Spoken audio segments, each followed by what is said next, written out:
那所以他就特别去选了一个就是低剂量的胸部的电脑断层。那其实他做完之后，就报告就跟他说了，你是有结节，而且结节其实它有一点点毛玻璃状，请他要到医院去追踪。那他完全都没有任何的症状。对呀。那对，直到其实不到1年哦，他开始就觉得他会轻微的咳嗽，而且其实在有时候咳嗽咳了几声之后，他会觉得胸痛。然后他会发现他在工作的时候，其实老师有时候楼梯要上上下，他觉得怎么好像会喘。他后来都到医院来，那拍了一张 X 光，我看到都吓到，因为他那时候才30出头岁而已，就是肺部非常多的肿瘤病灶，2个肺叶都是。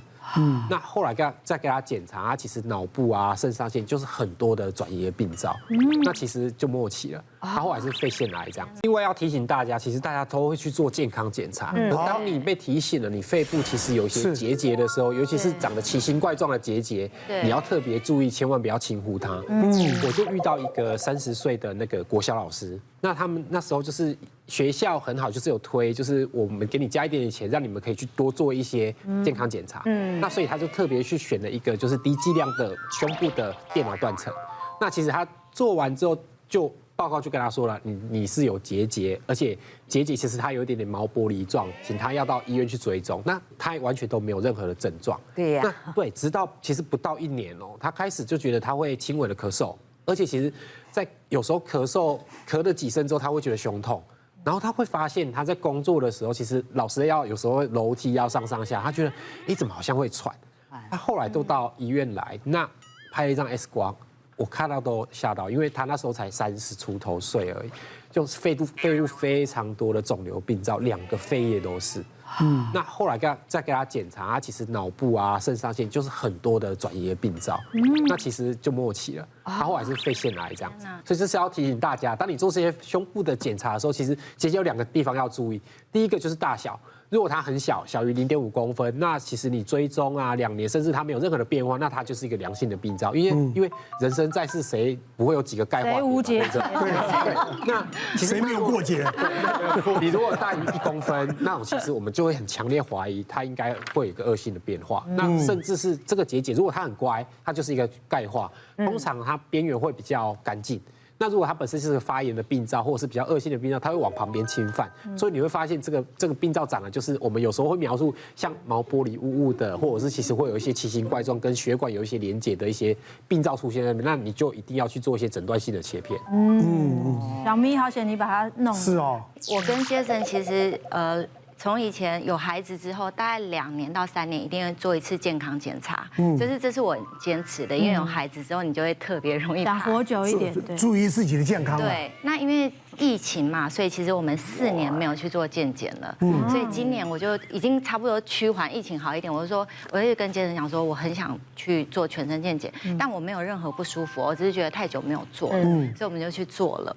然后做完之后，隔2、3天我就接到护理师的电话，这最恐怖了，2、3天。张小姐，你可能要再回诊，我帮你挂胸腔外科，胸腔内科。他说你肺部有个0.8公分的结节，超过了0.5公分。哇，我听到我整个人就晴天霹雳。对，后来我们就去回诊去看。然后医生就讲说，其实你2018年的时候，4年前，其实我就有一个那个阴影，但那时候我没有想太多，所以你没有再去追踪它，会注意或什么，所以他这4年已经长大了，长大到0.8。然后他说你看一下啊，其实你这个结节外面就是有那个毛边，然后有浸润，所以其实他们觉得不是太好，那他是建议我说，就是先住院，他们的做法是住院2个礼拜，然后先切片。住这么久？对，住2个礼拜啊？住2个礼拜，你要先切片，然后等报告出来之后再确定要不要把它切除。那我就觉得这很煎熬啊！我有3个孩子，我怎么可能住院住这么久？然后我回到家以后就开始大哭，我就觉得说天哪，我该不会要死掉了吧？什么这样。后来就想说，那我们多看几个医院好了，看看不同的医生的说法。后来姐姐就把我们介绍到那个台大医院，那后来给医生看过以后还好，杰森就跟我说有一个坏消息跟一个好消息，你想要听哪一个？我说那我先听坏消息。他说坏消息就是你还是要开刀，医生说还是要拿掉。那好消息是，就只要3天就好了。其实医生说，其实你已经有长大了，那它就是不好，你就是把它切掉，也不要再去切片。就是说，他这也不用再去追踪了啦，不用搞对不对？直接一次一劳永逸了。这是切下来的那个照片，就其实它切蛮大的哦，对，0.8公分。因为它是放大的。不是，因为他说他要把周围0.8的蛮大的，因为要把连周围的东西都切干净，他怕他有组织对到旁边去，所以其实要切到那么大，这是对的。其实就像刚刚说的，我们在肺部的病灶如果是大于0.5公分，我们就要注意。那1公分我们大概就怀疑它可能是恶性。那你如果介于0.5到1公分，你要么就很密切的追踪。那如果像其实在影像上我们已经怀疑它是恶性，其实就会做诊断性的切片。所以像我们图里面我们看到比较深色那个，其实是在麻醉的情形下，我们会去定位，有打染剂，就是再去定出肿瘤位置在那里，再去切。所以我们看下一张的时候，其实就是它切下来那个病灶就会除了我们定位点会再往旁边再挖一些比较安全的范围，再看看有没有切大一点，对，有没有往外的侵犯这样。后来化验结果是好的，就是好像也没有任何的，就是不是恶性的了，不是恶性。那我只要每半年回诊就好了，对就安心很多。其实癌前病变最多是我们肠胃科啦，因为只要内视镜可以到的地方，不管食道、胃、大肠啊这些，我们只要可以早期的侦测，基本上这些地方都容易找到早期癌。那么早期癌之前还有一个叫癌前病变，癌前病变呢，我想大家大概可能都有听过，哪一些比较容易引起一些癌前病变？就是说，第一个有幽门杆菌感染在我们肠胃道胃里面的时候，它会让我们胃正常的黏膜变成肠化生，像肠子的黏膜。肠子的黏膜理论上它是一个正常组织，但是我要长在胃里面，它就不正常，它胃了就比较容易胃癌。第二个就是我们胃有腺瘤，那么我们的胃部里面的息肉可能分成几个，大家如果去做胃镜，可能都常常听到有息肉，可是有几种，第一种增生性息肉，它不容易变恶性，第二种叫做胃底腺瘤。这一种也不容易变恶性，它大概2公分以上才会容易变恶性，所以这2种组织通常是比较好的，比较没关系。但是如果把胃底腺瘤胃底拿掉，只剩下腺瘤2个字，那就不一样哦。这一种就会比较容易变胃癌。那我过去就有个经验，有个例子啊，一个60几岁一个餐厅的老板，那他就肚子不舒服，然后来做胃镜。那做完胃镜之后呢，其实他看起来一开始有一个溃疡，可是他溃疡的形状感觉上就比较不规则。不规则的地方帮他做切片，做完之后他就有幽门杆菌，也有肠黏膜化生。那肠黏膜化生以外呢，它还有分化不良，而且是高度。因为我们的癌症，它通常不会突然间变癌症，它通常会先低度分化不良、中度分化不良、高度分化不良，接下来才会跳到癌症。而且它切出来就是分化不良，分化不良我们就跟他讲说，这个要再做一次胃镜，因为那次只有做切片，这一次会希望说他做一个比较大规模的把黏膜切除或黏膜剥离术啊。就把它整块分化不良的地方把它切掉，他当时如果这样切掉，大概这个疾病就结束了。但是他回去吃完药之后，其实他会改善，这就是他麻烦的地方，就是说很多癌前病变或早期癌，它去治疗它是会改善的，但是它其实癌细胞还在那边，是切掉啊，对，所以理论上正常我们就要切掉啊，而且这种不需要开刀，只要内视镜去切除就可以了。对呀，他就说，他回去要再考虑看看，然后后来。经过2年，我们就打电话叫他追踪啊，叫他回来都不要。2年后，他后来又大黑边又来医院，就再做一次胃镜，那时候就胃癌。然后做完第2断层整个检查完之后，他已经癌症第3期了。哇，第3期。这其实很可惜啊，因为像他这一种，经过早期治疗之后完全恢复，这种比例是非常很大的、很多的。我们再来看看下一个啊。小症状该处理吗？若错过黄金期，跟你一辈子。我再讲一个，如果最近的冬季，你突然你的长辈们有一些糖尿病或肾脏病啊，什么高血压，他突然皮肤痒痒刺刺的，长出1、2颗的那个水痘一样的东西有结痂，赶快去皮肤科哈。我今天要讲的就是带状疱疹的抗病毒药物，48小时内效果才好，超过这个时间效果会大打折扣哈。那一天来了一个50几岁的男生哈。他是故意来考我，他就说：“洪医师，我这边右侧的肋骨好痛，会不会是骨折了？”哈，他就说他痛，好痛，好痛。这是像是外壳的疼痛，不是里面脏器那些疼痛哈。那去照个 X 光看一下嘛，有没有搞不好真的是骨折或者什么哈？那我问他有没有撞到啊，有没有什么激烈咳嗽啊什么？他当时说没有，可是照了也都正常啊。那我也不知道怎么一回事啊，我抽血那些都没有异常。我说他这应该就神经痛。他说洪医师你应该是对的哈。他说其实他早就知道，他说半年前有一次哈，就是他的皮肤就刺痒痒的，然后就长出了一颗一颗的水痘。他以为说就是那个皮肤病嘛，就买个药膏擦，结果那个就越来越大片，越来越大片。他直到大概1周之后，他终于就发现他擦的药膏没有效哈，他去看皮肤科医师，那皮肤科一看，哇，这个已经很严重的带状疱疹，可是已经1个礼拜了，已经不能使用那个抗病毒药了哈，那就开了一些止痛。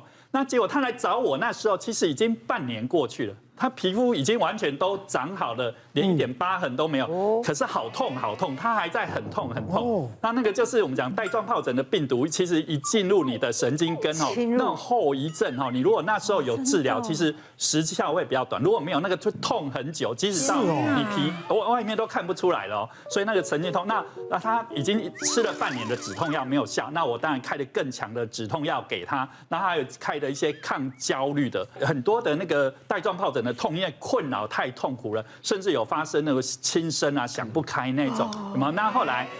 你知道这个案例哈，这个病人后来痛了多久？痛了3年。那现在我在这边要呼吁一下，50岁以上，现在有一个叫带状疱疹的疫苗，对，哇，太棒了！带状疱疹疫苗现在有2种，比较早期的那个叫做那个活性的减毒疫苗哈，那个再打1剂就好了，1剂大概花个4-5千块，防御率大概51%啊哈，那治疗那个重症大概66%。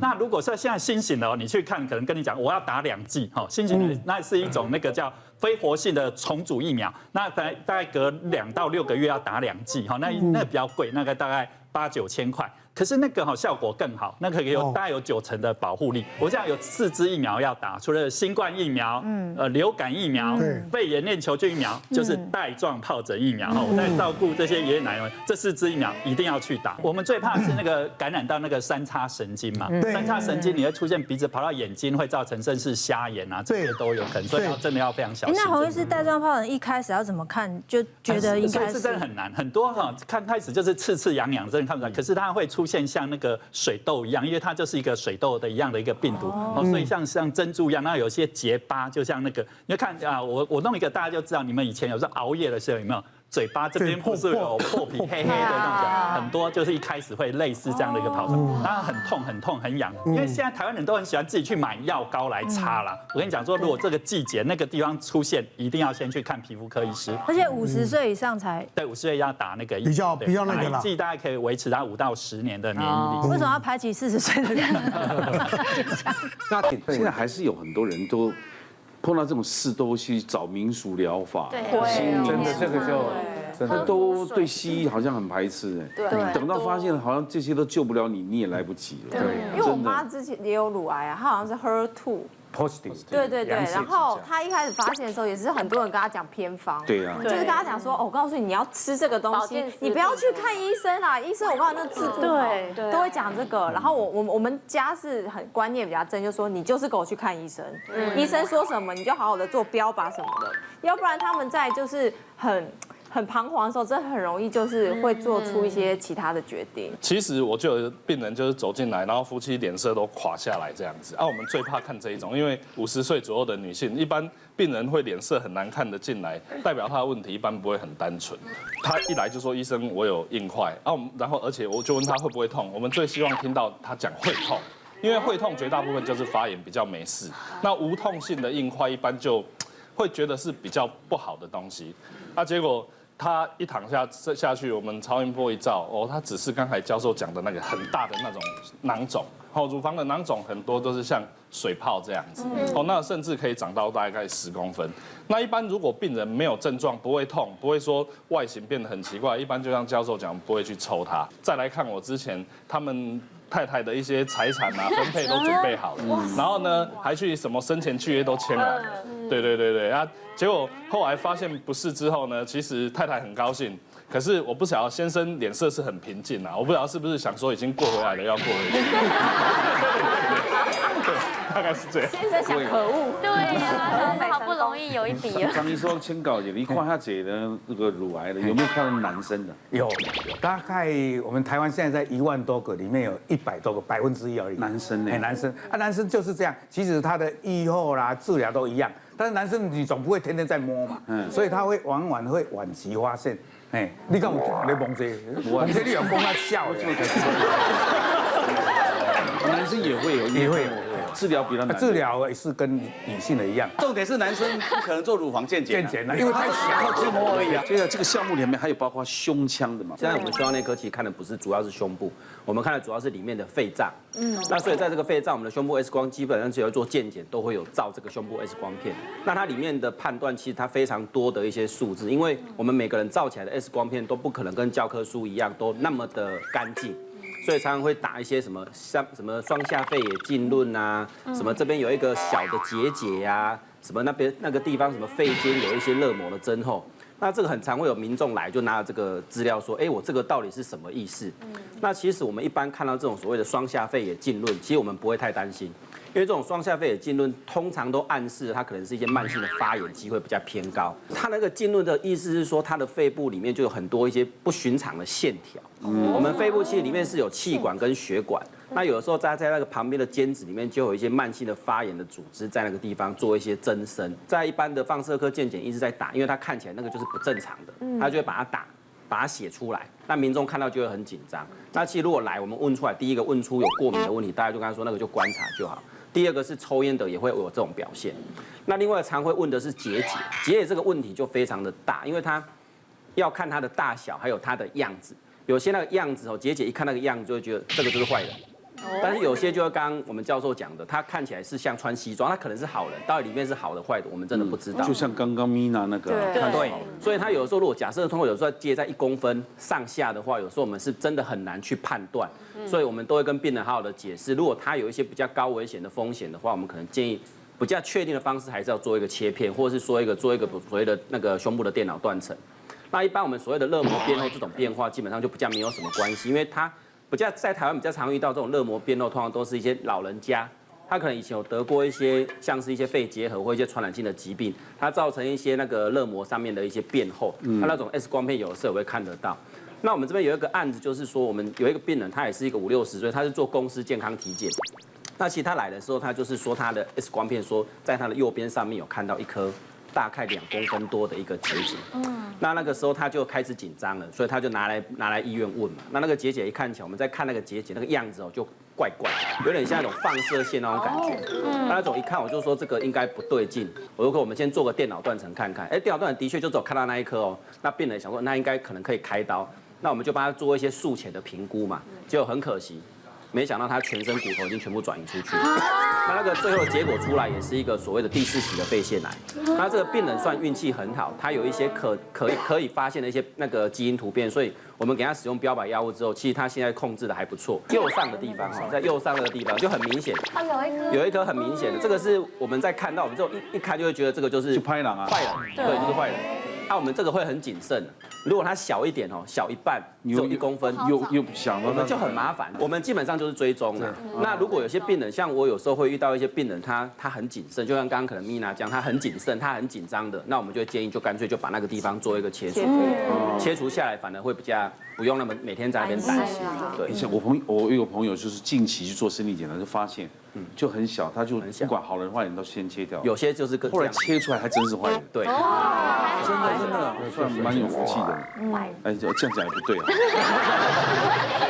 认真看了我的健康检查报告，我发现我自己也有肺结节的影像。那如果已经经过了大概已经有5、6年以上，应该还 OK， 就不会有问题。一般通常要看他的，如果他没有写大小哦，表示他很小。那还有一个女性比较常遇到可能是像乳头，因为乳头它其实在我们的 X 光有的时候会拍到一个结节。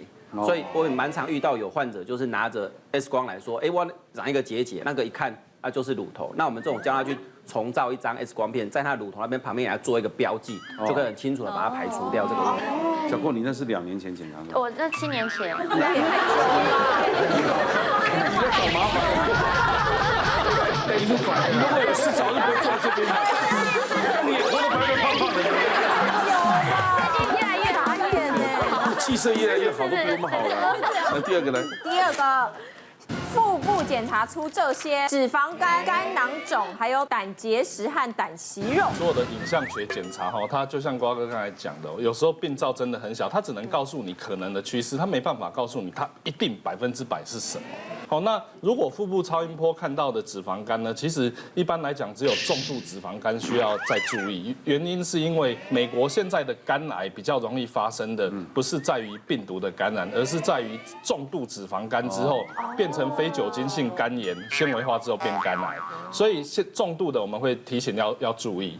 那如果是肝囊肿，囊肿其实跟乳房比较像，它就是比较偏向水泡那一类，绝大部分都是良性的。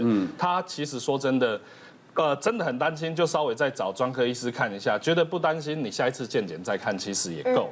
好，那再来就是有那个所谓的肝纤维化，就或者是另外一句话，常常看到所谓的叫肝实质病变。哦，这一种东西的话，你就要先知道自己有没有一直喝酒的习惯，因为有时候酒精性肝炎就会变肝纤维化。再来就是你要再去验有没有 VC 肝，如果之前没有验过，要验看。好，那。再来就是很常见的，也是所谓的胆结石。那胆结石哦，在以前的时代哦，20年前大概胆结石，你跟所有的内外科医生讲，他们都是建议你啊，没关系啦，你就有很厉害，一再发作啊，常常在住院，再考虑开刀。原因当你要开一个20-30公分的伤口。那后来腹腔镜微创手术兴起之后，肚子打3到4个原子笔。现在不会了，现在开刀。对，现在如果说被诊断有胆结石，然后而且你曾经发作过1次的话，其实大部分的医师就是认为你可以考虑手术了。哦，因为伤口很小了。那如果说你以后胆结石，你不小心有碎片掉进胆管的时候，你会变得本来是。甚至在国外是当天住院开刀的手术，你会变成要背一个支架背1个月，所以会把小事变大事。所以现在胆结石如果有症状是可以考虑开刀。那再来有被讲的是所谓的胆息肉，胆息肉一般大于1公分哦，其实不管内外科医师都会强烈建议你要认真考虑手术的这个状况。为什么？原因是因为它比较容易有致癌的可能，像我就一个50岁的一个病人这个案例哦，他是在非洲那边工作的，他当年出国之前呢，他诊断有0.8公分的胆息肉，因为就在灰色地带嘛，所以他就觉得说，因为来看我们也会说，那你可能3个月、6个月再追踪一下，真的可能到1公分，那你认真再考虑开刀。结果他一出国就给我出到。1年多快2年，而且他快2年的时候，他不是因为回来再健检，他是在那边突然间越来越瘦，然后整个脸都变黄。那后来就回来的时候，他已经是胆囊癌，然后整个肝脏转移。对，那很不幸是没有活超过半年。所以你看到没？你刚刚讲到追踪了，他一时转头一忘，常常开始离开医院就忙了可能1忙1-2年就忘了。他如果没有症状，他也不会回来，他是因为越来越瘦了。对，因为刚刚你又找麻烦了。7年前，因为刚才医师不是讲完说有胆结石的话，就是建议赶快开刀，因为我怕要背1个月。我这个胆结石跟我和平共处已经7年了。对，就是因为其实我本来不知道我有胆结石这件事情，但是因为在28岁的时候，我有一阵子就很常呕吐。对，不是怀孕的，是呕吐，然后会拉肚子，然后而且这2个症状会一起来。然后可能今天突然吐完之后，可能1-2个小时之后我就好了，然后可能过没多久我又开始有这样的症状，但是因为它发生的频率越来越近，然后公司的就是经纪人就跟我讲说，你要不要去做健康检查？然后那时候我就想，好吧，那我去检查看看好了，因为我去看了所有的医师都看不出什么原因。然后后来我去检查完之后，我才知道说原来我有胆结石。然后因为我就问医师说，我为什么会有胆结石？然后他就跟我讲说，你是不是常常暴饮暴食？对，或者是饮食不正常？然后因为我就是我工作的时候我可能就不吃，但是我一工作结束，我就会很饿，然后我就吃很快，然后吃很多，长期这样。他说你不能有这样子的一个状态，因为如果你是这样子的话，那个胆结石会越来越严重。所以他就建议我工作的时候包包都要放一些小点心，然后肚子饿的话就塞一点饼干或者巧克力，然后不要让自己那个饥饿感那么重。对，但是我现在有时候还是会这样，但我发现我这样的时候，我的那个上腹部会有一点点痛痛的感觉，因为我吃完东西我就会痛，然后后来我才知道原来也是胆结石的关系。别忘了订阅我们的 YouTube 频道，并按下小铃铛看我们最新的影片。如果想要收看更精彩的内容，记得选旁边的影片哦。